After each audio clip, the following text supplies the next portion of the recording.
Hi, want to hear something scary?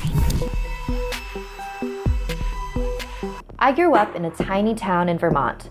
Tiny in terms of population, not size. There were huge, sprawling farms and wooded areas, but almost no people. My only close friend was Tina. We spent almost all our time with each other, constantly dreaming about life outside of Vermont. The people in our town were strange folk, different than in other places. One thing I didn't realize about small towns until I moved to the city is how incredibly superstitious the people could be. They believed in the strange, the paranormal. They believed in Luvia. Luvia was an older French-Canadian woman who had moved to Vermont when she met her husband. And everyone in town wholeheartedly believed that she was clairvoyant. So Tina and I decided to go see her one evening for a reading. I was skeptical, but it seemed like a fun thing to do, as a joke. We dropped by her house in the early evening, and she opened the door as we walked up the pathway to her house, before we even had a chance to knock. Tina elbowed me hard in the ribs and whispered that Luvia was clearly a psychic. She sensed us coming to the door. I whispered back that it probably had more to do with her house being full of windows, and the fact that she probably saw us coming from a long way away. Either way, I started to feel strange the minute we got close to her. She was very, very old, very tiny and kind of sunken. Sunken eye sockets and sharp cheekbones and a sort of concave chest cavity. It was more than a little unnerving. But she smiled and was sweet to us, and I started to warm up to her. Nothing about her or her house screamed creepy psychic to me. Just a well-dressed older woman in a cabin-style house. We told her that we were interested in a reading and handed her about $20 that we had gathered together between the two of us. "What can you tell me about my love life?" Tina asked. Luvia had no crystal ball, tarot cards, or tea leaves. She just closed her eyes and sat silently for about 2 minutes. "Michael Carton, the man you're going to marry. Michael Carton." Tina thanked her and repeated the name to herself a few times. Michael Carton. Michael Carton. Luvia then turned to me. She looked straight into my eyes, grabbed my hands, and said, "The thing that will kill you is shedding its skin. The thing that will kill you is sharpening its teeth. The thing that will kill you is washing the blood off of its claws. The thing that will kill you is gathering skins. The thing that will kill you, you won't see it coming." The three of us sat there in silence for quite a while. I felt sick, shaken up. Luvia looked as if she wished she didn't have to tell me that. "Is there anything I can do to stop it?" Luvia slid our money back across the table to us. "No charge for the reading." Tina and I slunk out of Luvia's house quietly. We didn't say a word on the way back to our houses. Tina just found out the name of the love of her life. I got to listen to a horrifying cryptic message about my death. I was only 12 years old. For years, I looked for it. The thing that will kill me. I could almost feel it. Sense it just behind each car, swaying behind the trees at night. With every step, I hesitated. Every time I tried to sleep, I could almost see it. What had she said about its teeth? But I never found it. When I was 18, I left for college in California to get far away from the snow and the cold and the thing that will kill me. People in California laughed when I told them the story, and it stopped seeming real. Just the ramblings of a tiny, ancient French-Canadian woman. It wasn't real. When I was 27, a wedding invitation came in the mail. Tina was getting married. This was the first I had heard of it. I was still in California and barely kept in contact with anyone from back east. It seemed like a past life. "You are cordially invited to the wedding of Michael Carton and Tina." Wait. No. She had the name in her mind, Michael Carton, and she sought him out. It had nothing to do with Luvia. Her predictions weren't real. They couldn't be. Clairvoyants don't exist, right? I went to the wedding. Tina, Michael, and I laughed about the whole thing. The psychic knew. She predicted it. Of course she didn't. Tina and Michael decided it was nothing more than a funny story to tell their future children. "Just tell us if you run into some beast with razor-sharp teeth that's gathering skins, okay?" I left the wedding as sure as I ever was that the thing that will kill me wasn't real. I didn't know why I had been scared so long. The best thing about Tina's wedding was that we got back in touch for the first time in a very long time. We were very different people than we had been as children, but we still shared more of a bond than we realized. She was happy living in Vermont with Michael. As the years went on, her calls and emails got less and less frequent. She always seemed to be busy. Soon, they tapered off completely. I missed her, of course, but I had my own life. One winter, I came into town to visit my parents for the holidays and decided I'd swing by Tina's house. I normally never just drop by, but she was pretty bad about answering her phone and I really wanted to see her. I pulled up to her and Michael's house. 2 cars were in the driveway, so I figured they were both home. I walked up and rang the doorbell. Michael opened it, dressed in several layers and a large coat, as if he had just come in from the snow. He looked very surprised to see me. He invited me inside. He took off his coat and hung it on a coat rack by the door and asked if I had talked to Tina recently. I haven't actually, not in several months. Sorry for the invasion, I don't usually just drop by like this, but I just wanted to see her. Is she here? I figured you'd know, that you might have heard. She left me a few months ago. Hasn't spoken to me since. Oh God, I'm so sorry. I had no idea. Then whose car was in the driveway? I'm sorry, I was about to get ready for bed. I've got an early work day tomorrow. Do you mind? He kicked off his shoes, pulled his sweater off, and headed toward his bathroom. I settled in and looked around their home. So, do you know where she lives now? I don't. She didn't call until after she was gone. He started flossing, and when he saw me looking toward him, closed the door for privacy. When I heard the shower water start running, I pulled out my phone, figuring I'd take this time to look through Tina's last messages to me to see if she gave any hint to where she went, any clue. My phone fell out of my hand as I grabbed it out of my bag and I saw it drop beneath the couch. As I felt around under the couch for my phone, my hand hit something else. A massive clump of long hair. Brown hair, like Tina's. Hair with a piece of scalp still attached. The thing that will kill you is gathering skins. I turned toward the bathroom door. Michael was still showering. The thing that will kill you is washing the blood off of its claws, flossing, brushing. The thing that will kill you is sharpening its teeth, sloughing off his outer clothes. The thing that will kill you is shedding its skin. Oh God, the thing that will kill me. The water in the shower stopped. I ran out the door, slammed the door, sprinted to my car, shaking, watching the door. My hands fumbled with keys, shaking. The door to the house opened. My car started. I drove. I didn't look back. I just kept driving all through the night. Through most of the next day, only stopping when I absolutely had to. I had no idea if he was following me. I had no idea what I had just seen. My heart didn't start beating normally again until I was 2 states away. I went home. This was months ago. I called the police. They investigated. Nothing turned up. They're sure she just left him, moved away. Maybe she did. Maybe she's far away, safe. Maybe nothing's coming for me. Maybe Michael's just a poor guy whose wife left him. Maybe it's nothing behind the trees, in the snowdrifts, underneath the cars, outside my door at night, in the windows. Maybe it's nothing. Probably, it's nothing. Luvia's been wrong before. Hasn't she? The thing that will kill you. You won't see it coming. Vasil was 18 when he was sent for 2 years of military service, starting in 1982. He was dispatched to a border post along the defensive line between Bulgaria and Turkey. His job was border guard, and his main duty was to patrol the electrified border fence. Mostly, it was to make sure nobody left the country during a time of severe restriction of movement under the communist government. His orders were to shoot on sight. No exceptions. One night, he and his best friend Ivan were patrolling the border as usual with their dog. Ivan was a far senior soldier, much larger and stronger than Vasil, with a kind of look only veteran soldiers had. He described the night as still and cold, and the moon shone through the clear sky during the night. There was a light breeze that whistled faintly across the open plains between the 2 borders. All was well and normal, and their routine patrol was near their end. Much like most days, nothing seemed out of the ordinary, and the 2 men started to make their way back to the camp. They were almost back to base when, all of a sudden, Ivan stopped.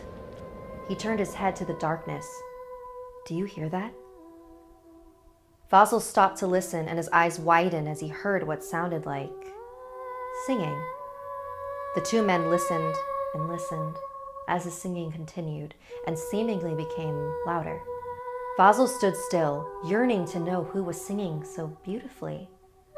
Then, their dog started to growl, softly at first, until it started barking furiously as the singing came closer and closer.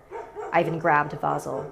Listen to me very carefully, he said. I need you to run back to checkpoint B, get on the radio, and call for reinforcements. Tell them code siren. They'll know what you mean. What? Why? Do as I say, do you understand? All this over some singing? This isn't the Turks or the Americans. This is much more serious than that. Now go! By this time, the singing had become so loud it was almost unnerving, as if the source was as close as a few meters away. Fossil looked around in panic, gripping his rifle in fear and confusion. Fossil started to run. He knew that the checkpoint was less than a kilometer away and that he could make it there in a few minutes if he really ran for it. Behind him, he heard the barking and the growling of their dog change into whimpers and cries, which was followed by bursts of automatic fire that ripped through the night air. The fire sustained until he had finally reached the radio at the checkpoint. Checkpoint B to base. Checkpoint B to base. We have a situation here. Code siren. I repeat, code siren. Requesting immediate reinforcements. Over. Base to checkpoint B. Reinforcements are inbound. What is your status update? Over. As the response came, the gunfire continued, followed by a scream, as if from a young woman in pain. Fossil stood petrified, his hands trembling. I don't know. My comrade is currently engaging. I don't know what's going on. He shouted into the radio, desperately hoping for some help. A cracked response from the radio came. Fossil struggled to make out the words as the gunfire continued on in the distance. Then, a man's scream, and the gunfire stopped. Total silence, as the broken message of the radio became nothing but static. Fossil began to panic, wondering whether to help Ivan or to wait for reinforcements. He stood there and listened carefully, but nothing, only silence. Then suddenly, the singing. The most beautiful sound he's ever heard in his life. Fossil jumped, shouldering his rifle and aiming into the darkness. Frantically, he aimed his rifle in different directions as the singing grew louder and louder. His breathing became faster and disjointed. His heart pounded like a drum. The singing came closer and closer, filling his eardrums until nothing. Silence again. He looked around and listened, trying to see or hear anything he could. Then he saw it. A woman with blonde hair that glistened under the moonlight, wearing a white dress, stood no less than 300 meters in front of him. She was unbelievably beautiful. Fossil flinched, bending down on one knee and aiming his rifle. The woman remained still, evidently not fazed by his threats. Hey, you! Stop there or I'll shoot! No response. He wondered, why would she be here? By herself, on the border? Was she a spy? Or a defector? Maybe I should go over there and talk to her. No! He re-aimed his rifle. Her eyes glowed in the shadows like a cat's in the night. The eerie yellow hue was both terrifying and alluring. Maybe she needs my help. No! He shouted at her. Last chance! You surrender or you die! Again, no response. He opened fire. A full magazine later, and the woman was lying on the floor, dead. He went to examine the corpse just as reinforcements turned up. But when he got up close, there was no body. No blood trails, no drag marks, nothing. Where did she go? Neither Ivan's nor the dog's bodies were ever found either. What was found were bullet casings and Ivan's rifle left in the mud. The next morning, Fossil told his mother about what had happened. She gave him a tight hug. Do you realize how much danger you were in? You encountered a Samodiva. According to his mother, they are ancient Bulgarian nymphs that seduce men with their enticing singing voices. Once they lock them in a trance, they take them away as slaves and torture them to death. Had it not been for Ivan, you would not have lived to tell this tale. Oh, I'm so happy you're safe. Dylan's email popped up with an alert. Packages have been delivered. He had fallen asleep next to his computer again.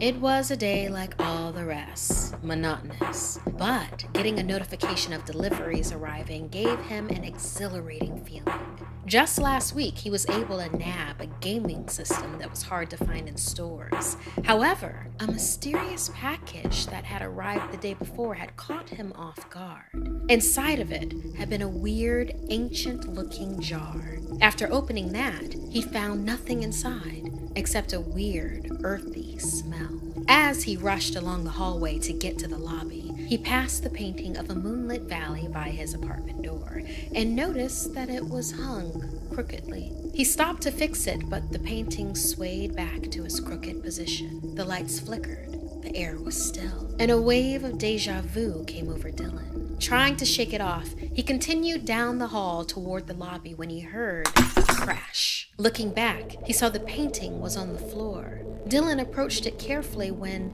a drop of something wet landed on the cracked frame. Dylan leaned in closer, and then another drop landed on his head. He touched it, and it was a bit thicker than water. It was saliva with strands of red mucus. Dylan's eyes widened as he looked up.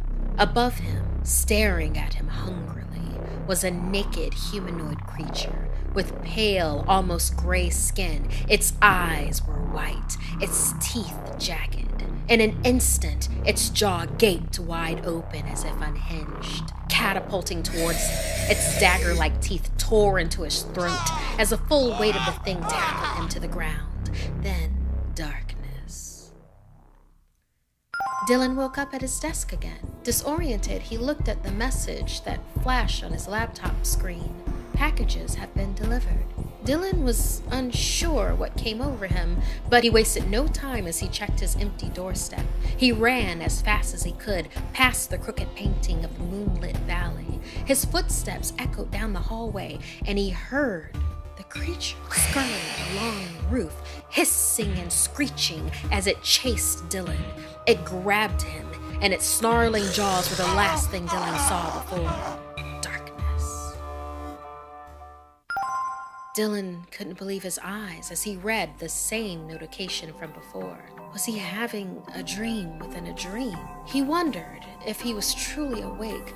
The days seemed to blend into each other so often now.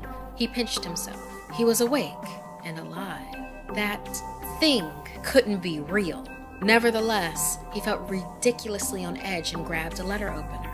He tried to assure himself that he was hallucinating from a weird sleep cycle. Opening the door, he plotted the apartment building layout in his head. Get to the lobby, find the package. As he passed the crooked painting again, he quietly set it down on the floor. As he looked from side to side, he wondered if he was losing his mind. Dylan ducked into the hallway quietly and tiptoed down the hall. Just in case, he said to himself. Doubting his sanity, he swore he heard the scurrying again. It got louder, closer, and then it stopped. Dylan held his breath as he reached for the door to the lobby. The door made a horrid loud creak as it opened. The creaking of the door was abruptly followed by the sound of scurrying, fastly approaching. Dylan quickly grabbed his letter opener and swung around to find the creature there before him. Its clawed arm was raised, and Dylan stabbed the letter opener firmly into the creature's temple before it was able to slash him. The inhuman screech that came out of it pierced his clouded thinking and made his head throb. The creature thrashed, then lay still. Dylan took this chance. He crawled through the door into the lobby and closed the heavy door behind him. He looked down at his package and choked on cries. Afraid to go back inside his building where the dead creature was it truly worth it? All that he had done? He ripped open the package with his name on it, but inside was nothing but a piece of paper. Before he could read it, the scurry came back. This time, faster, and coming from the door leading to the outside. A chorus of chirps and clicks that sounded more like laughter echoed all around him. Whatever that thing was, Its screech had called more of them, and they were furious. Panic took over, and Dylan ran back to the door that would lead back to his apartment, yanking the heavy lobby door open, still clutching the slip of paper from the package. Then a sharp ache stabbed into his back and out through his chest. He choked up blood, the iron taste filling his mouth faster than he could swallow. He didn't die quickly this time. He was stuck on the claw of one of these things, unable to move and slowly bleeding out as he contemplated what would happen to him.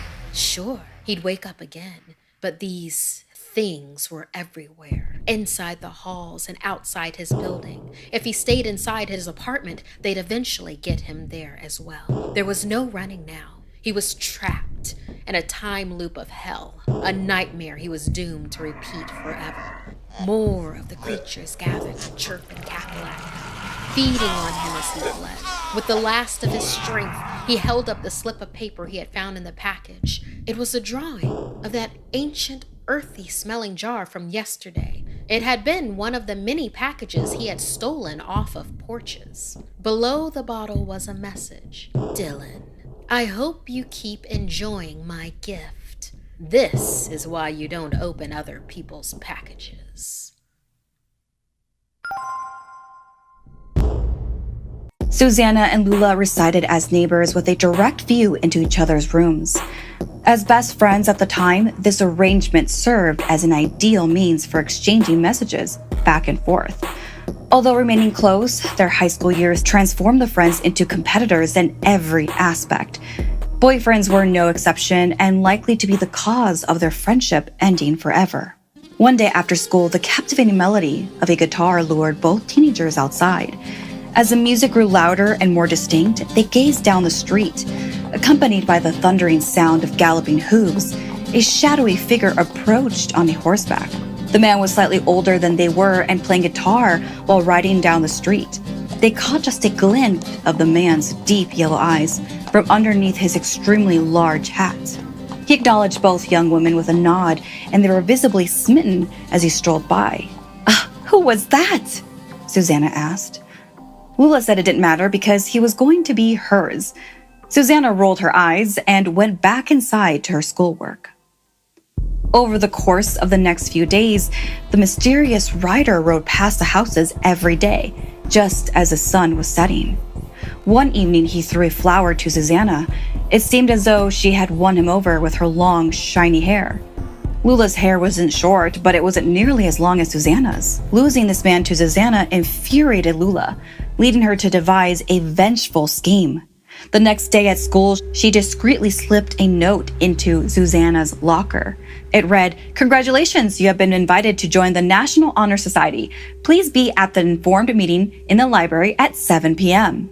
Susanna was thrilled and waited at school until the meeting time. When she realized she was the only one sitting in the library, she looked at the time and it started to put the pieces together. She had been deceived and she had a strong feeling her name started with an L, if you catch her drift. She fumed her entire walk home. She felt utterly embarrassed. She arrived home to see the mysterious man on Lula's front porch, serenading her with a song. Lula flashed Susanna a cruel smirk as Susanna stormed into her house. Soon, the man was outside of Lula's house every day after school. Lula was smitten. After a couple of weeks, Susanna began to notice that her neighbor looked different. Her eyes were sunken as if she wasn't sleeping. She was pale and painfully thin, and oddly her hair was now always in braids. Well, good. That's what she gets for being so nasty, Susanna thought. One day, her Thea came over to visit and was helping her mother make dinner. Susanna was at the kitchen table and she rolled her eyes when she heard the familiar sound of the man's guitar coming from Lula's house. Her Thea froze. She hushed Susanna when she tried to talk so she could get a good listen. It seemed like her Thea was familiar with the music. When Susanna asked her what was wrong, her Thea said, "This is the sound of the devil." Susanna wanted to laugh, but Thea's expression and tone of voice really scared her. Her Thea explained that the music was the sound of El Sobreron. He is known to be a short man dressed in black with boots, a thick belt, and a shiny buckle. He always wore a large hat to cover his face. Legend had it that he had been seen all over Mexico to countries in Central America like Guatemala and Colombia in South America. He looks for young, long-haired women and woos them by playing captivating melodies with his guitar that he accompanies with his sweet-sounding voice. His victims fall under a spell of love as he serenades them. El Sobradon then clings to the woman and hunts their every thought, stopping them from sleeping and eating as he tightly weaves long braids into their hair. If a woman becomes a victim of El Sobradon, she is doomed to starve to death. Susanna was shocked. No matter how sneaky Lula was, she didn't deserve that. She told her tia she thought El Sobradon already had taken hold of his next victim, Lula. Was there anything that could be done? Moments later, she was sneaking into Lula's bedroom window, just like she did when they were kids. She saw Lula in bed, looking sickly and exhausted. Susanna held sharp scissors over Lula. She screamed as Susanna brought the scissors right onto Lula's hair, and with 2 snips, she snipped it all off. Confused but relieved not to have been stabbed, Lula demanded an explanation. Susanna told her everything she had learned about El Sobradon, and her tia said the only way to break the spell and survive was to cut off all your hair so the devil no longer has a hold of you. Lula quickly got better and kept her hair short. There was no longer any sign of El Sobradon. The 2 girls were back to being friends again after all. Ladies always need to have each other's back. But they always felt a sense of remorse for future victims of the deadly music of El Sobradon. Sibongile grew up in Johannesburg, South Africa's biggest and very picturesque major city. But there were things about her past that troubled her, like the fact she was born in the once highly renowned, but now infamously haunted Kempton Park Hospital, which inexplicably closed its doors on the day after Christmas in 1996. There were rumors of extreme malpractice, but officials debunked the claims, stating it was just understaffed and in the wrong area. Every so often, someone in the local government placated the public, suggesting it was going to be renovated and reopened, but the false promises never came to fruition. The grounds are empty and most say are haunted without any official explanations. To this day, abandoned hospital beds still lined the halls, jars of organs rotted in the labs, and splatters of blood covered the walls. Sibongile was resolved to brave the grounds regardless. She'd heard there were old files still inside, and having been adopted, was hoping to find information about her birth parents, unable to access current records through the normal official channels because of her age. Late one night, she snuck out of her house and rode her bike to the hospital. She locked her bike to a fence, pulled out her flashlight, and quickly found a way in through a broken door. As soon as she entered the building, she was overcome by a horrid stench. She gagged, pulling her shirt up over her nose and mouth. The building was somehow freezing cold inside, and she wished she had brought a jacket, but she continued on, determined to get what she had come for.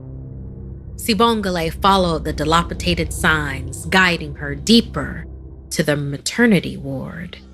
As she got closer, she heard babies crying. The hospital had suddenly closed almost 20 years ago, staff even leaving behind expensive equipment. Although there hadn't been any patients left when it was abandoned, she still shuddered at the thought of those who had not made it out alive. Just outside the nursery, she found an office with multiple filing cabinets. She thumbed through the files, searching for her name, but there were so many. After what felt like the 100th baby girl named Sibongile, she felt goosebumps pop up all over her neck and arms. Finally, this must be me, she thought, looking at the birth date. The file listed Operating Room 4 as the site of her birth, but there were no names listed for her parents. The only clue was that following her own name was the last name Sitole. Sibongile clutched the file to her chest and wandered down the hallway, weaving around empty beds with bloody sheets and various surgical implements strewn haphazardly across the floor. She was looking for the operating room where she was brought into the world. Maybe there were other files or clues there. The crying grew louder and more desperate, but Sibongile continued. After what felt like forever, she finally saw a sign that had dropped to the floor years ago that read, OR4. She peered through the large, dirty window and saw an old operating table and surgical equipment. Everything was there, except the doctor's. She tentatively stepped inside. Suddenly, the door slammed shut behind her. Whipping around, she pulled the handle, but it wouldn't budge. Sibongile began to panic. She looked around for another exit, but there was none. The sound of babies crying was now deafening. She had the feeling she was being surrounded. She spun around, searching, but saw no one. She was having trouble breathing, and her throat began to burn, breathing becoming harder and harder. The sensation spread throughout her body, and she fell to the floor, writhing in pain until suddenly it stopped, and everything was still. Slowly, she opened her eyes and screamed. She was surrounded by ghosts of all ages. The small ghost of a 5-year-old girl spoke to her in a whisper. Sibongile Sitole, you were brought into this world here in OR4, just like the rest of us. We tried to warn you away, but now that you have returned, this is also where you will leave this world. The spirit added. Now you are one of us. Sibongile looked down at her hands and instead of flesh and bone, now saw nothing but the faded translucent outline of her ghostly extremities.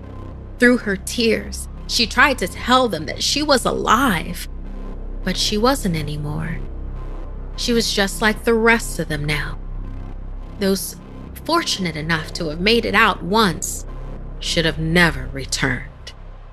Sibongile saw a flashlight outside the operating window. She looked up to see a small group of people, amateur ghost hunters, no doubt. How ironic. I saw a bike outside, so there's gotta be someone in here, someone said. Sibongile ran to the glass and banged on it, shouting for help, but they couldn't hear her pleas. Their flashlight beams shone straight into their eyes, but they could not see her. They tried the locked door once and then moved on.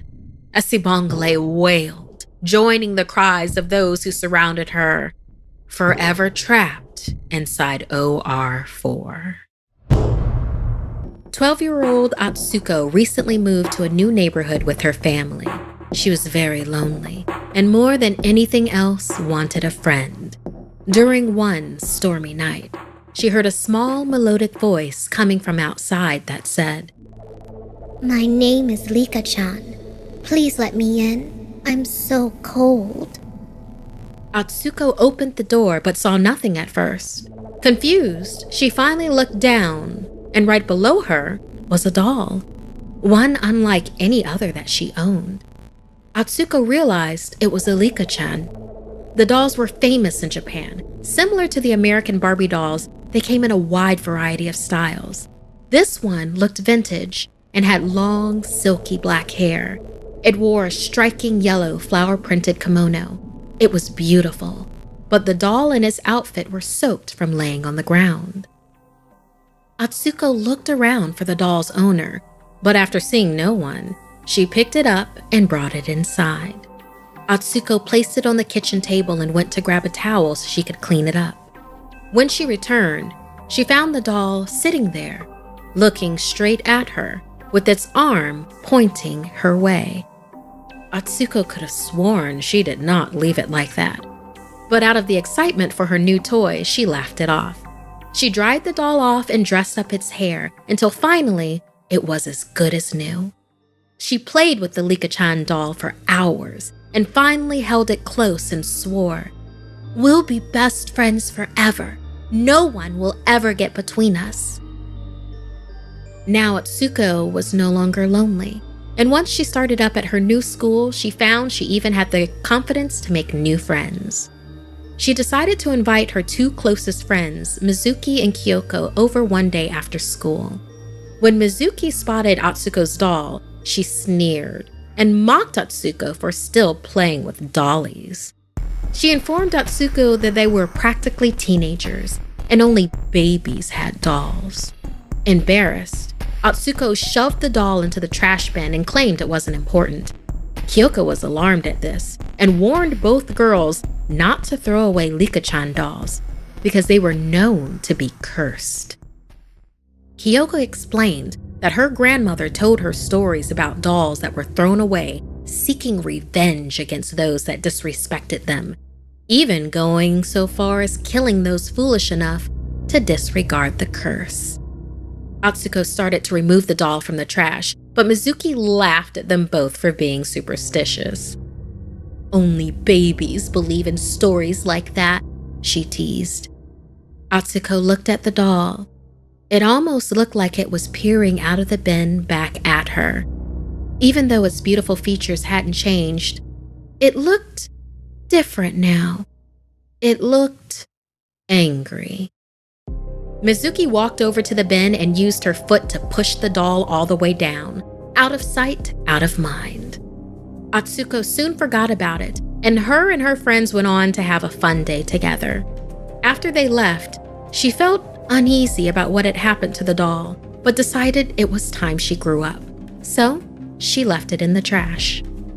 At school the next day, Mizuki never showed up, and Atsuko was immediately worried. Later that day, everyone learned that Mizuki had tragically died. There were rumors all around school that she had actually been murdered, and that when she was found, she had small puncture marks all over her neck.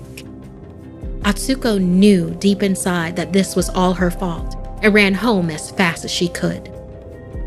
She ran into her room and looked inside the trash bin, but the Licca-chan doll was gone. Was the curse real after all? It couldn't be.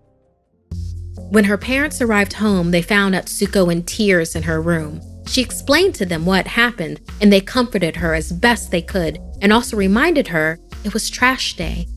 The doll was long gone. They promised to buy her another and put her to bed for the night. Slowly, the doll and the horrible tragedy left her mind, and she drifted to sleep. Suddenly, a familiar voice jolted her awake.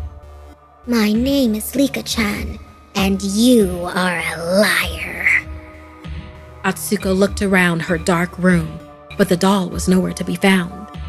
Just as she thought her mind was playing tricks on her, the same voice cried, You said we'd be best friends forever. Something scuttled across the floor in the dark, and Atsuko stood upright on her bed. Grabbing the flashlight under her pillow, she braced herself in the corner, jerkily scanning the floor surrounding her bed. Breath gasping, light swinging back and forth, but nothing was there. Then the silence was broken by a tinkling giggle, and the cursed doll spoke once again. You treated me like trash. This time, the voice came from above, and just as Atsuko looked up, shining the light above, the doll dropped from the ceiling, clutching onto her face. Atsuko tried to scream, but the sharp plastic hands of Licca-chan stabbed deep into her neck, over and over again. Atsuko tried to beat the murderous doll off of her while she attempted to stop the bleeding from her many wounds with the other, but it was all too much. Atsuko's vision dimmed, and at last, she saw nothing except death. The next morning, at a house a few streets over, a very lonely girl heard a small, melodic voice coming from outside her home. And like always, the cursed Licca-chan doll found a new best friend. Bree stood impatiently on her front porch. It had been 4 years since her best friend Finn had moved out of state, and she couldn't wait to finally be reunited. So much had happened since the 6th grade, Bree wondered if it would be strange being together again. But as soon as Finn pulled up in a beat-up station wagon, music blaring, Bree knew he was the same loud, clumsy dude he'd always been. Later, the two reminisced about the games they used to play and mischief they'd gotten into. Finn remembered Bree's collection of dolls and how they creeped him out. While they'd been put away years ago, Bree's memories were filled with dress-up and tea parties. Again, Finn reminded her that one in particular had eyes that didn't match the others. They were solid black. Bree, remembering that it had beautiful hazel eyes, suggested they pull the dolls out of the attic so she could prove him wrong. After several minutes of shuffling through boxes, there they were. All 6 dolls in their boxes. Finn immediately spotted the one called Samantha, and just like he said, her eyes were completely black. She didn't look like the doll on the box, but something far more sinister. Bree was taken aback, as the only thing she could remember was that Samantha was her last doll.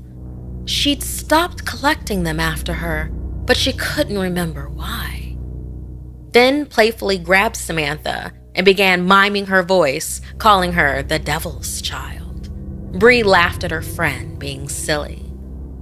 Just then, the door to the attic slammed shut, plunging them into darkness. Bree called out to Finn.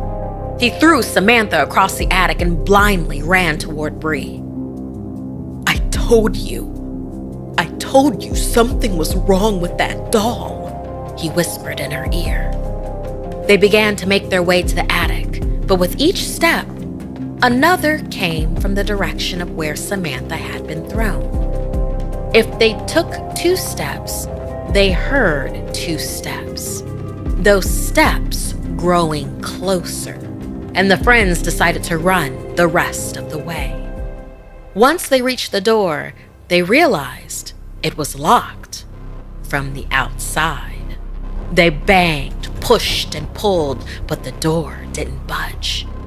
Suddenly, the temperature plummeted, and the steps that they had heard, the tiny steps that they could hear, were now just inches behind them. Finn grabbed onto Bree's hand. They could see each other's faces through a light coming through a crack in the door jamb. That is, until Finn was ripped away suddenly and thrown clear across the attic. Bree could hear him bouncing from one side to the next, crashing into boxes, letting out painful screams along the way. Then, a huge crash and silence. Bree heard the attic door slowly unlock, and as it opened, she could see Finn lying on the floor, covered in scratches and blood. He wasn't moving. She ran to him, and his eyes were wide open. She leaned in closer, begging for him to be okay, but all she saw as she kneeled inches from his face were 2 solid black eyes and his lifeless body. Through her tears, she looked up for answers. In the corner sat Samantha, looking just like her regular self, with her deep, dark eyes. But now, she had a newly painted grin on her face. Sen was carrying her laundry down the dimly lit hallway, her thoughts preoccupied with her daughter, Sam. Ever since her accident, Sam had been acting very strangely. She had suffered amnesia after flipping over her bike's handlebars, and her daughter's usual bubbly behavior had taken a dark turn ever since. Suddenly, she stepped on something small and hard. Ouch! She yelped and dropped the basket to the floor. She clutched her foot in pain. Damn it! She snapped, her frustration evident in her voice. I told you kids not to leave your toys out. As she recovered from the initial pain, Sun looked around to see what toys she had stepped on. She picked up the object from the floor, a detached head from one of Sam's Barbie dolls. It was really worn out, Normally, the dolls were kept in pristine condition, but this one was different. Its eyes were eerily blacked out with nail polish, sending a shiver down Sun's spine. Feeling a sense of unease, Sun decided to keep the creepy doll head and put it in her pocket. She glanced into Sam's room. Sam and her little sister Kyra were sitting at their desks, looking busy with their homework. But when Sun looked closer, what she saw in Sam's papers were gruesome drawings of monsters and dead dolls. Sun couldn't shake off the feeling that something was way off. Later that evening, Sun approached Sam's bed to say goodnight. As she leaned down to kiss her forehead, she yelped in horror. Next to Sam on the pillow was the same creepy doll head she had found earlier. The one with blacked out eyes. Sun's heart raced as she reached into her pocket, where she put the object earlier, only to find it empty. The broken toy had mysteriously made its way onto Sam's pillow. Over the following weeks, Sun discovered more evidence of Sam's disturbed state. She found tortured doll parts scattered throughout the house, each one more distorted than the last. Limbs ripped apart, heads twisted unnaturally. It was as if someone or something was delighted in tormenting these innocent toys.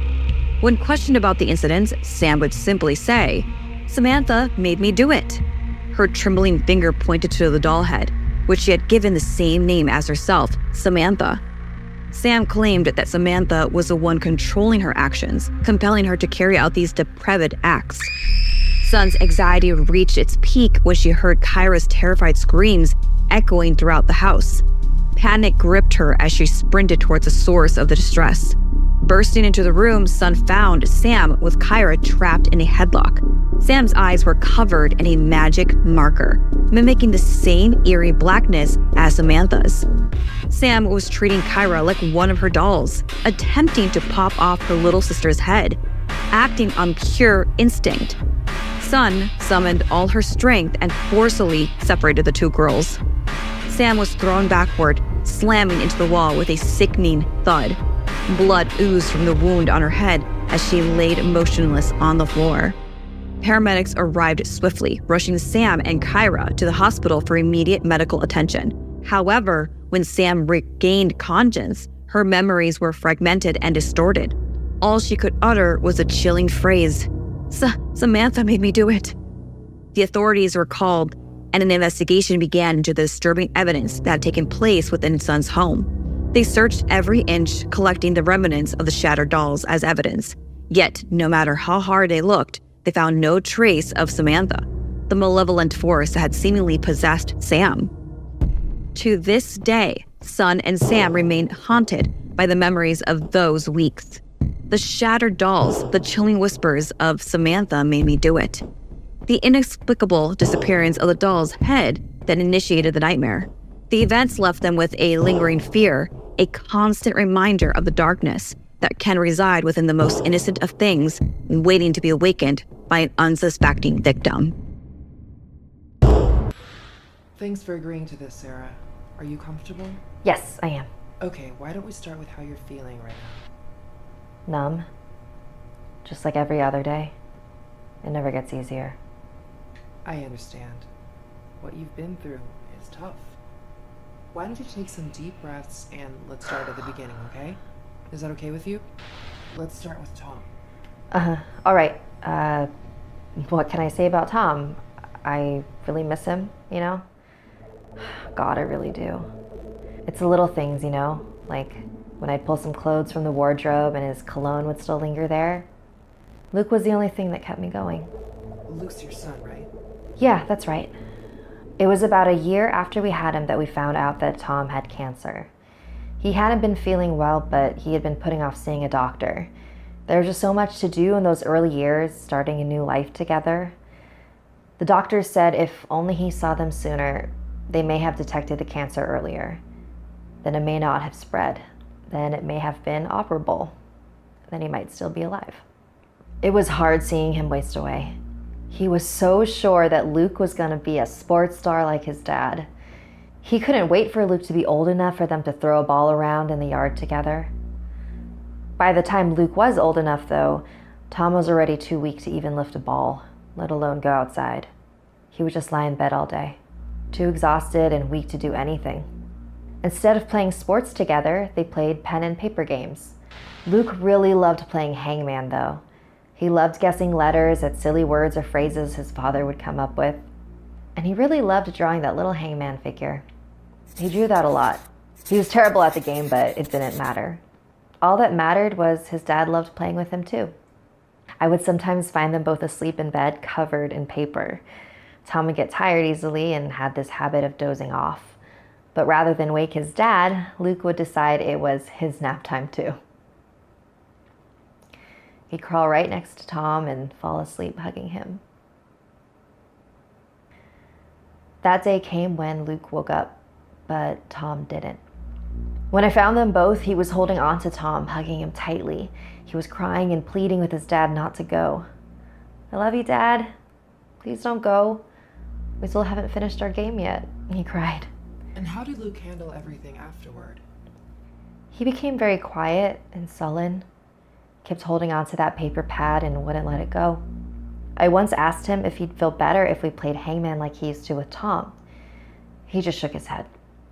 To him, it didn't feel right for anyone else to finish it. But that changed, right? Your report said... Yes, it changed. About 4 months after Tom's death. Luke bounced back to normal. I just thought it was because children are more resilient, you know? I was cleaning his room one day and found his notepad. I flipped to the last page with that unfinished hangman game. Except he had completed it now. And it wasn't the last game anymore. There were dozens of pages filled with new games of hangman. When Luke got home from school, I asked him about it. He was a bit angry and a bit scared, but he eventually said he'd tell me if I promised not to get mad or punish him. So, what was going on? His best friend at school had seen how sad Luke was about the death of his father, so he gave him a Ouija board. He told Luke it was for speaking with the dead, so now he could talk with his dad. Luke told me he had been using it and has been playing hangman with his dad ever since. How did you react to that? I didn't know what to think at first. I was skeptical, shocked, horrified, all at once. Part of my mind was flashing warning lights saying it's dangerous to be playing with spiritual forces we don't understand. Another part was saying it's complete horseshit. But all that noise was drowned out by the only question I really cared about. Did it work? I was desperate. I wanted to talk to Tom again so badly. I would have given anything for a chance. So after Luke had gone to sleep, I took out the Ouija board and set it on the dining table. I placed my finger on the glass ring and waited. I whispered, "Are you there, Tom? Please let me know if you're there." Nothing at first. Then the ring started to move. It moved to the hello in the corner. I gasped and let go of the ring. I must have just sat and stared at that thing for like an hour as if it was possessed. Well, I guess it was, kinda. I placed my finger on it again. I asked, "Is that you, Tom?" The ring edged up to the yes in the corner. Where did I get the scar at the back of my head? The scar was hidden under my hair. No one except Tom even knew about the accident that created it. VENICE. My eyes were so wet with tears. The impossible was happening. It was Tom, and we were talking. I told him I loved him and missed him so much. My finger was still on the ring as it started moving. NOTMUCHTIME.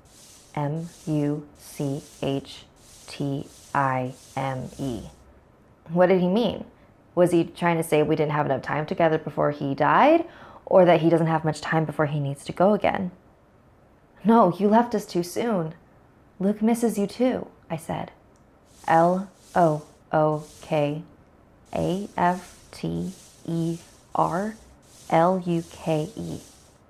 I am, and I will. It's been so hard without you here, you know? Or are you saying you've been looking after him? Because he says you've been playing hangman with him. I waited for a response, but the ring didn't move. I waited and waited, but it didn't respond to any more questions that night. Eventually, I went to bed. But you know what? For the first time for as long as I could remember, I was actually smiling. It may only have been a few words, but to me, it was everything. Did you try to contact Tom again? Of course I did. Every day I could. It was my obsession. IMALWAYSHERE. We talked about Luke and how he was doing in school. We talked about our honeymoon. We talked about the dates we used to go on together. FORYOU. We talked about anything and everything.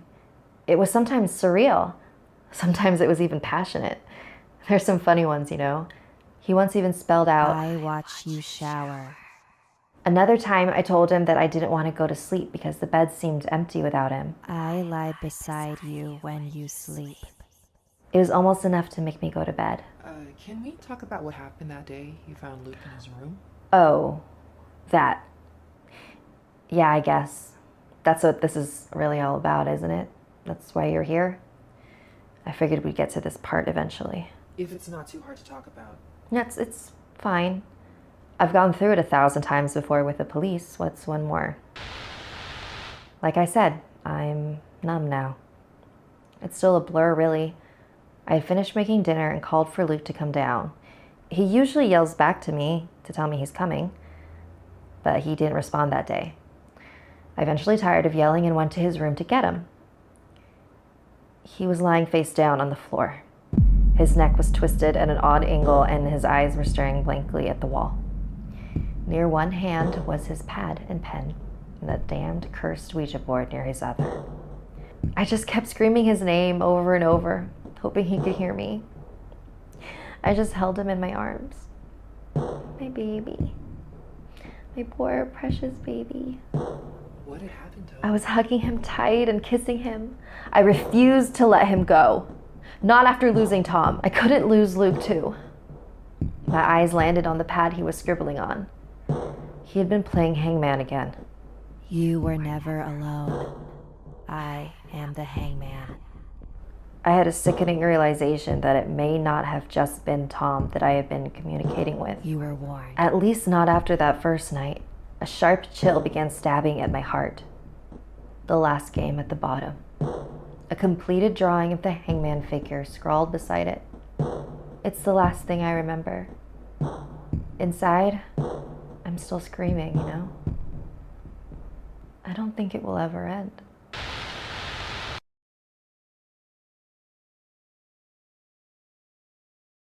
The rumors that the mines in Cranberry, North Carolina were haunted go all the way back to the early 1900s. But that didn't stop the Hernandez family from moving there. Ava and her husband Daniel had lost their jobs due to the pandemic. So when Cranberry offered free housing and compensation for anyone willing to work in the mines, they packed up their things and their teenage daughter Luna and moved. While the locals warned about dreadful noises coming from the mines at night, are old miners' ghosts stirring about the property. They figured it was all just nonsense to have fun with the new outsiders. But that all changed quickly. The site manager told Daniel to show up at sunrise or soon after it, 6:10 a.m., but not a minute earlier. However, Daniel believed in punctuality and making a good impression, so Ava and Luna drove him to work extra early. They arrived at the trailer outside of the mine just before dawn, so it was still very dark outside. Daniel and Ava knocked and knocked on the trailer door, but no one answered. Luna meandered toward the entrance of the mine, and the closer she got, the colder it became. Squinting into the deep blackness, something moved. A flicker of light, and then it was gone. She headed back to the trailer. The trailer door was now open, but the inside was completely empty. No desks, no phones, nothing. Just a shell of a trailer. Ava checked her phone to make sure they had the right place. No reception. Suddenly, a muffled sound came from the depths of the cave. A sucking, whispery noise, almost as if it was trying to say something. They stepped outside to listen. The sound continued, over and over again. Slowly, they began to piece together the words, They and breathe. Luna told them she may have seen the site manager in the mine. As they stood on the lip of the entrance, it grew quiet again. They all moved a little further inside, and Daniel called out the site manager's name. An earth-shaking sound came from the deep, and its words were crystal clear. It howled at them. The dead, they breathe. Stunned, just about to turn and run, they saw the glow of a flashlight. Behind the light was the shape of a man heading quickly toward them from the depths of the cave. Daniel called to him, but the only response was a sinister growl. As the dark figure came closer, the spillover of light revealed a miner, carrying tools and a flashlight, and wielding a pickaxe. But there were gaping holes where his eyes should have been, and his skin hung from his bones. The family turned to run, but how did they get so deep into the mines? They had only taken a couple of steps inside, but now the exit was far away. Before the family could grasp the situation, the miner was an arm's length away from Luna, axe up. Luna screamed as Daniel pushed her out of the way. The miner's axe narrowly missed her, and the swing buried the pickaxe into the mine wall, pushing his family ahead of him as they all ran. The miner behind them growled and pulled the pickaxe free. Saving their breath to run, the family barreled for the exit. They could hear the low howl of wind in the cave and the hard breathing and thud of undead boots trying to catch up behind them. 6:10 a.m., the site manager arrived. He saw the Hernandez's truck and looked at his watch. He immediately went to the trailer. Looking in the window, it was empty, save for his desk, filing cabinet, normal office supplies, and so on. A sound came from the mine entrance. A sickening sensation gripped him as he ran toward the entrance, a stitch burning in his side as he looked in and saw 3 puddles of gore. The entire family had been hacked apart, piece by piece. Gasping harshly, tears burning in his eyes, he whispered to himself, "I told them not before sunup."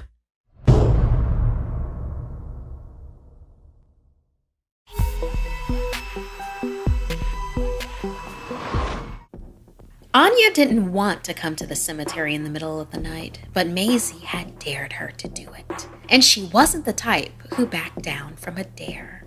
Part of the dare meant visiting the oldest grave in the local cemetery, the grave which was said to belong to the tin can telephone strangler. The tin can telephone was originally a toy used in older times. 2 tin cans were attached by a strong wire or cord.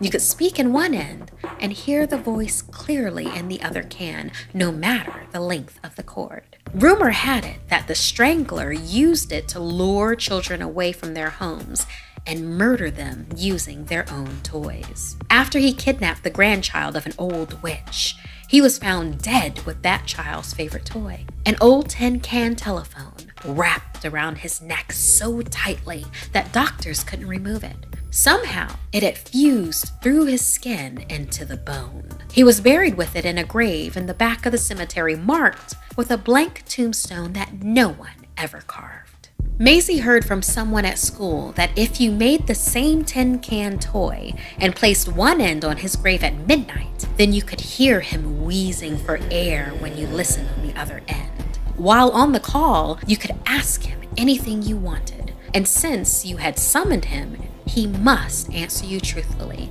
because he had the wisdom of the dead. Anya didn't believe it was true, but there was no stopping her best friend when she was determined to do something. Maisie explained that the tin can ritual had 2 rules. If you wanted to end the call, you had to kick the can off the grave. And second, you could never open your eyes while talking to the strangler, or his spirit would be free to do what it wished to you. They found the strangler's grave, and once it was almost time, Maisie pulled out the tin can telephone she had made from her backpack and placed one end by the uncarved tombstone. The girls stood in front of the grave and closed their eyes tight as it turned to midnight. Maisie shoved the can into Anya's hand and said, "You go first, then me. I'm asking for lotto numbers." "I dare you," Maisie said.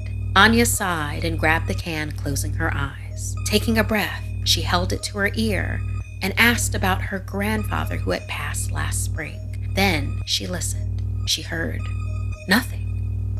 Nothing at all. Relieved that the urban legend was fake, she heard Maisie demand, "You're doing it wrong. Give it here." Eyes still closed, suddenly Anya heard Maisie exclaim, "Oh my gosh, I can hear." But then she stopped talking. Anya shifted from one foot to the other, not fully believing Maisie had heard something, and she wanted another turn. Anya was a little too scared to open her eyes, so she reached out for her friend and asked to take her turn. Hands outstretched, she couldn't feel Maisie near her, even though she had been right there. Anya finally got frustrated and yelled, "Give me the can, Maisie!" And just as she said it, the can smacked her in the face hard. Anya yelped as her hands flew up, covering her face, her eyes stinging. She moaned and rubbed at the sore spot. "Why?" she started. Then suddenly, the can hit her again. Not as hard this time, but still, it did hurt. "Maisie, stop messing with me and let's go home already," Anya begged, still unwilling to open her eyes. The can hit once again, almost gently this time, and Anya heard someone wheezing.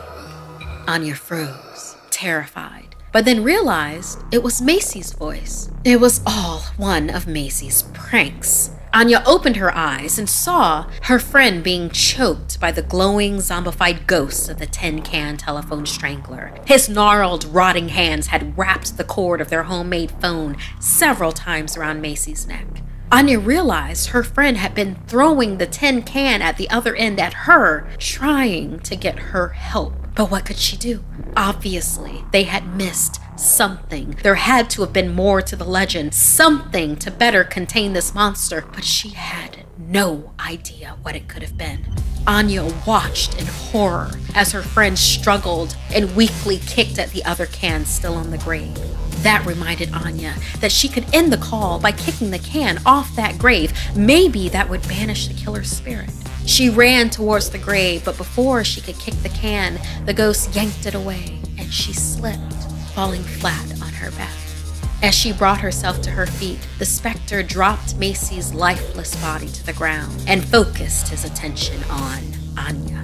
He stared at her with white, otherworldly eyes and wheezed out the words, "You're next." Before she knew it, she was running for her life. "Don't look back. Don't look back. Don't look back." Anya repeated to herself in tears as she ran through the empty streets all the way home. At her doorstep, she shook as she struggled to put her key in the lock. She thought she heard Maisie call her name from far away and spun around, gasping for air. There was no one there. No spirit, no Maisie, no noise. It was over. With a guttural heave, Anya opened her door, desperate for the safety of her own home. But the poltergeist was already there waiting for her. The last thing she saw was the tin can flying fast and hard at her face. Like the urban legend said, they had unleashed this monster, and he was once more free to kill again. My name is Driana, and I'm originally from Pretoria, a city in South Africa. As a kid, the only stories I'd heard about the Tokolosshi came from my cousins in smaller villages. But last year, my family moved north to Botswana to a remote village called Mochudi, where people really believed in spirits. My new schoolmates always talked about the Tokoloshis, which they said were conjured when an enemy placed a hex on you, covered in patchy dark hair and only a couple of feet tall. They crawl out of wetlands at night, shape-shifting through closed doors and windows to get into your bedroom. It all sounded like fantasy to me. The only thing odd about our new house so far was that at sundown, a woman in all black would walk our street. I assumed she was a Moswagadi, a widow, since black was what widows wore in our culture. Otherwise, the house was perfect, and the best part was my bedroom. I didn't even mind sleeping with my mattress on the floor while we waited for my new bed frame to arrive. One night, as I was fast asleep, something bit hard into my left big toe. I tossed back the covers, but nothing was there. Ugh, we must have rats, I thought. So the next day, I asked my mom for help, and she laid out traps around my bed. That night, I was only half asleep when A surge of pain rippled through my right foot. I flung off the covers to see a tiny, mangy-haired creature biting down on my bloody foot with its sharp, rotten teeth. Its blue eyes cast a stare of pure evil at me. Horrified, I screamed for my parents, who ran in as the Tokolosshi slithered out the window, unseen. But what my parents did see, written on the wall in blood, was my name, Driana. I tried to explain what had happened, but they were convinced I was just making a scene to get attention. I had acted out and drawn on the walls as a child, but never with my own blood.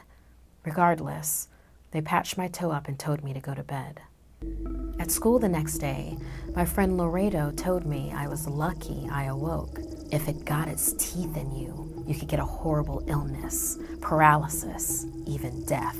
Tokoloshis were invisible to anyone but their victims, he explained, which is why my parents couldn't see it. But who would have put a hex on you? Laredo pondered. My mind immediately went to the woman in black. As the sun set that night, the Maswagati made her rounds, and I asked my dad to mention the Tokoloshi to her, but he refused, saying it would be offensive. Luckily, Laredo told me another way to deal with the Tokoloshi. Get to higher ground. So, my parents placed my mattress on 4 chairs, and I was confident I would finally be free of it. But the second I drifted off, I felt a stinging sensation as jagged teeth sunk into my toes. I kicked, but the Tokoloshi held on, biting deeper as it grinned at me. I shrieked for help as I felt my body go numb from the waist down. It was paralyzing me. My parents hurried in, unable to see the Tokoloshi as it slithered off. Angry I'd awoken them, they scolded me and left the room. All alone, I realized that if I was going to rid myself of the Tokoloshi, I'd have to handle it myself. I looked out my window to see the Maswagati passing by. My legs still tingled, but I got them moving and ran out the house after her. Have a problem with me? I asked her. She slowly turned around and glared down at me. Yes, she replied, you're in my home. The home I was forced to sell to your family when my husband passed. I felt bad for her. Leaving home was bad enough for me. I couldn't imagine losing one. Still, it was not my fault. I had to stand my ground. I'm sorry for your loss, I said, but I can't help what my parents did. Now take that hex off me. The Maswagati grinned and said, if that's what you wish. As I returned home and got into bed, it felt like the curse was lifted. I laid back when horrific cries came from my parents' bedroom. I ran in to see my parents' feet being shredded by something invisible. I froze in shock, realizing the awful truth.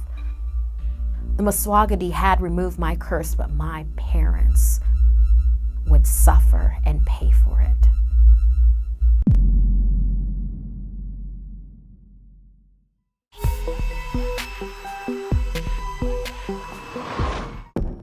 Kamiko was a beautiful young woman who was only held back by her shyness. So when Takeshi, a classmate to her when they were little and now captain of the soccer team, asked her out, she was thrilled but beyond nervous. Their hometown of Kyushu, Japan, had many romantic areas, but none as popular for high school dates as the secret beach. And that was exactly where they were headed. The secret beach was very picturesque, but private, because it was forbidden.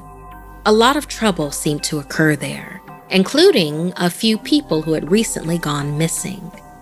There were rumors that a creature known as the Nuri Ona, a huge sea snake with a human head, claws, and vampiric tastes, might be the cause. Kamiko was scared of the old legends, but she was far more worried about looking cool in front of Takeshi. Embarrassed to be nerdy enough to even know the stories, she decided not to put a damper on the mood and kept it to herself. The date was going well. Takeshi made her laugh about old times as they walked close together down to the picturesque shore. She felt like she could come out of her shell with Takeshi. As they ventured even closer to the water, Kamiko began to become uncomfortable with thoughts of aquatic fiends, but was distracted when Takeshi held her hand.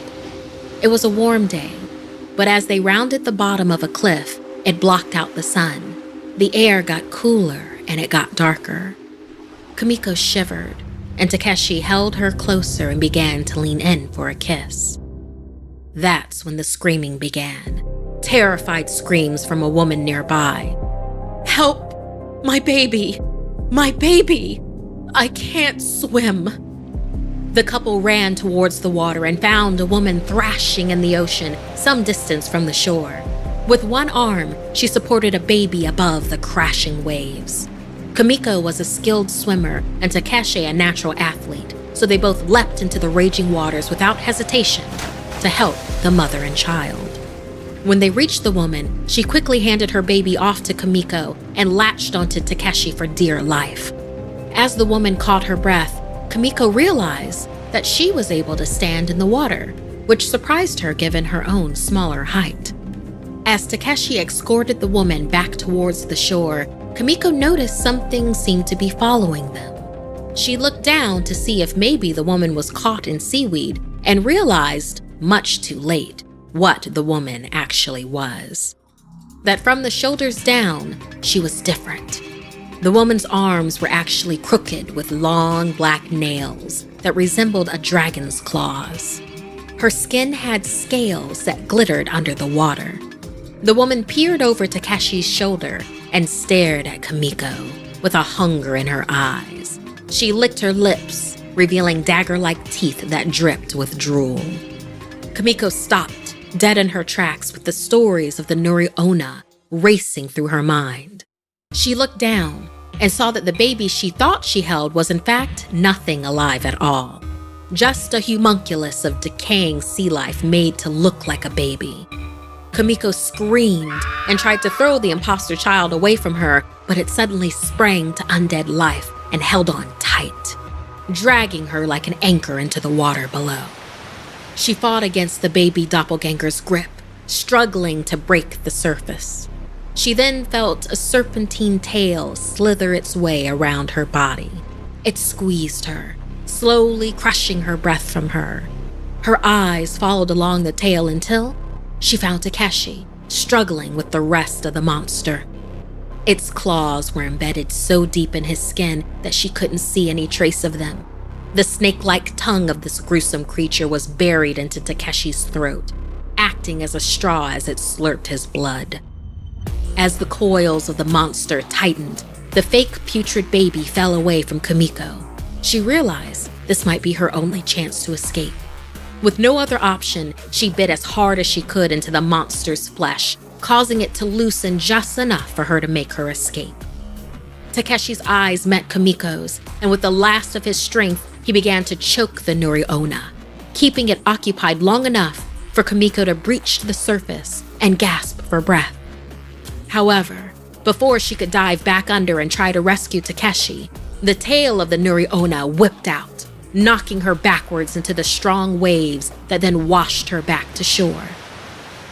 Neither her crush nor the monster ever surfaced, and the once shy woman knew that she would spend the rest of her life hunting this murderous, cunning beast, out for revenge against the Nuri Ona. Valentina spent 3 years as a personal assistant for tech billionaire Jeff Coyne. Jeff had promised her that after a year he would promote her. However, Valentina was spending most of her time doing every kind of demeaning errand, never being thanked and getting paid miserably. The only thing Jeff gave her was crippling anxiety and a nauseating feeling whenever he came into the room. After a particularly tough week, she was just about to quit when Jeff invited her to join him for the biggest party of the summer on his yacht in Karoo, South Africa. The guest list included Saudi princes and European royalty.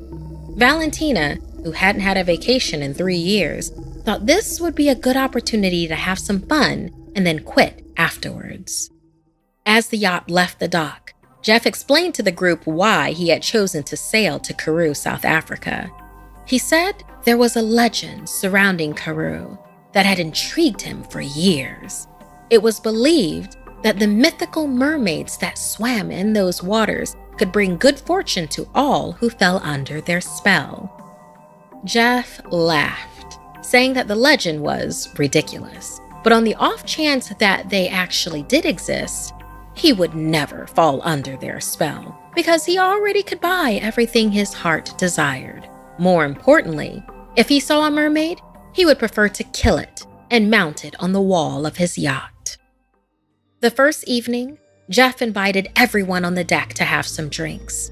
As the sky grew darker, Jeff pulled out a crate of $3,000 a bottle Dom Perignon champagne. After bragging about how expensive it was, he opened multiple bottles, pouring the champagne all over himself and willing guests, and then chucking half-filled bottles into the ocean. Valentina snorted in disgust at the waste, remembering why she was quitting, and fervently wished Jeff and his arrogant friends would all disappear. As the night continued, the wind picked up and the waves grew angry. Suddenly, a hauntingly melodic song emanated throughout the yacht. The group of billionaires made their way towards the deck to look at the ocean. Swimming alongside the yacht, Valentina was astonished to see figures swiftly swimming in a circle formation. Upon closer look, she could see that these were mermaids. But unlike the ones she'd seen depicted in popular media, multicolored tails flashed under the water. They were dark-skinned, with long, kinky, coily black hair and glowing red eyes. As they chanted, their mouths opened, exposing sharp, predatory teeth. These were the mermaids from the legend of Mami Wata, known for carrying expensive baubles stolen from pirate ships that sailed these waters. The Mami Wata were thought to bring good fortune or dire disaster to those that fell under their spell. A chill ran down Valentina's spine as she watched Jeff and all of his friends begin to undress. One by one, they jumped off the yacht into the churning seas. As they went, many mumbled their deepest desires out loud. "At last, I will become the richest man on earth," she heard Jeff say. The sonorous tones of the Mami Wata circled the men. Valentina watched in horror as the leader of them all sank her sharp teeth into Jeff's neck. The Mami Wata's fingers then gouged into his eye sockets and, using a supernatural strength, cracked his body in half. As his intestines spilled out, she draped them around her neck like fine jewelry. The other Mami Wata had been watching her in anticipation, waiting for her signal to feast on all of the guests. The leader, who had consumed Jeff, looked at Valentina with a bloody smile and a sparkle in her glowing red eyes. She nodded to the others, giving them permission to feast. Valentina was so horrified. She covered her eyes and ears and cradled herself as the sound of bones breaking and blood-curdling screams of the rich could be heard while they were eaten alive.